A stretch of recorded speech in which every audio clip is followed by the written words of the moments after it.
안녕하세요. 인본합동 법무사 사무소의 이병찬 법무사입니다. 저번 시간에는 한정후견 제도에 대해서 살펴봤고요. 이번 시간에는 구체적으로 한정후견 신청 사례가 어떤 게 있는지 제가 의뢰받은 사건을 예로 해서 한번 살펴보도록 하겠습니다. 사무처리 능력이 결여된 정도는 아니어서 성년후견 신청을 할 정도는 아니고, 사무처리 능력이 부족하여서 한정후견 신청을 할 경우가 있는데요. 제가 의뢰받은 사건에서 지적 장애인이 한정후견 신청을 한 사례입니다.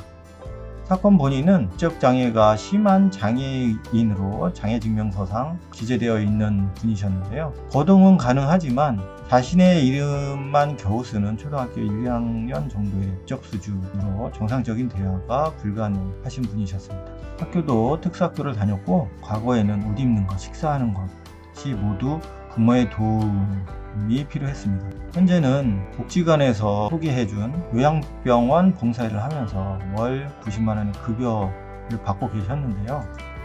적게나마 소득 활동을 하고 있었지만 돈에 대한 개념이 없다 보니까 주위의 친구들과 어울리면서 신용대출을 700만원이나 받아서 일주일 만에 모두 탕진하고, 청약적금도 인출해서 유인도로 탕진하고, 핸드폰 게임을 하면서 200만원 결제를 하는 등 무분별한 소비로 여러가지 사고를 치고 있었습니다. 이런 사고는 부모님이 모두 해결을 해주시고 있었지만, 사건 본인을 타이르고 있었지만 지적장애를 가진 사건 본인은 이를 이해하지 못하고 반항하면서 집을 나가려고까지 하고 있습니다.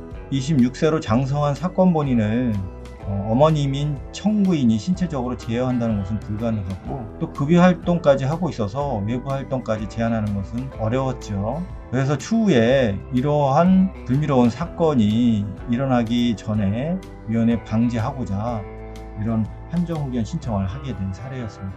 대개 이런 사유로 인해서 한정후견 신청을 하게 되는데요. 사무처리 능력이 부족하다가 보니까 주위에서 사기로 많은 피해를 입고 계신 분들 때문에 이러한 대출이라든가 큰 비용이 소요되는 소비 활동에 대해서 사건 본인이 그런 계약을 했을 때 취소권을 행사하고, 그리고 사전에 그러한 계약을 하지 못하도록 하기 위해서 한정후견 신청을 대개는 하고 있습니다. 두 번째 의뢰받은 사건으로는 뇌출혈로 인해서 근력이 저하되고 전두엽 손상으로 인해서 한정후견 신청을 하게 된 사례인데요.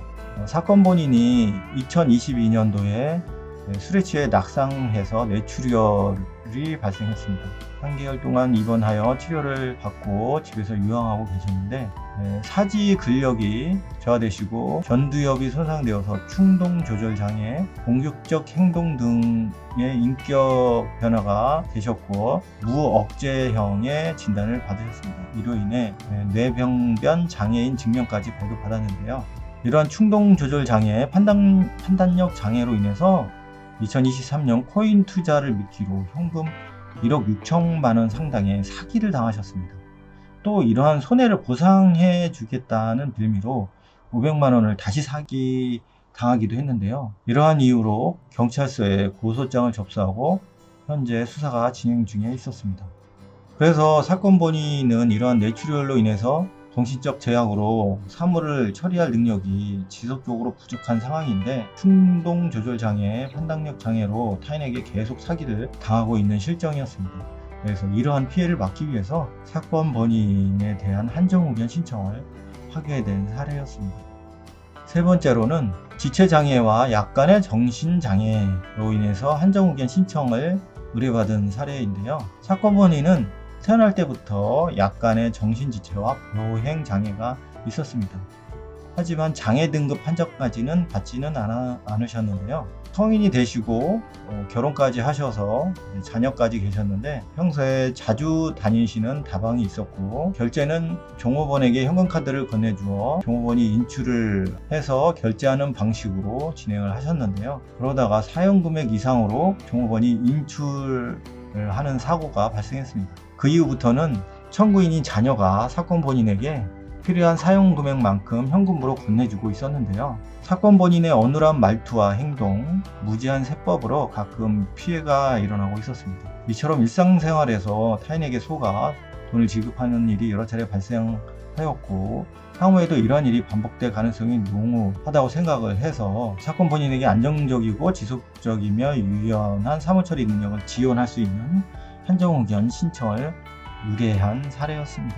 이렇게 한정후견 신청은 정신적인 능력이 조금 부족하신 분들이 주위에서 큰 돈을 빌려달라고 하거나 비용이 드는 물건을 구입을 하시면서 피해를 입을 상태가 발생하는 것을 미연에 방지하기 위해서 한정후견 신청을 하는 일이 많습니다.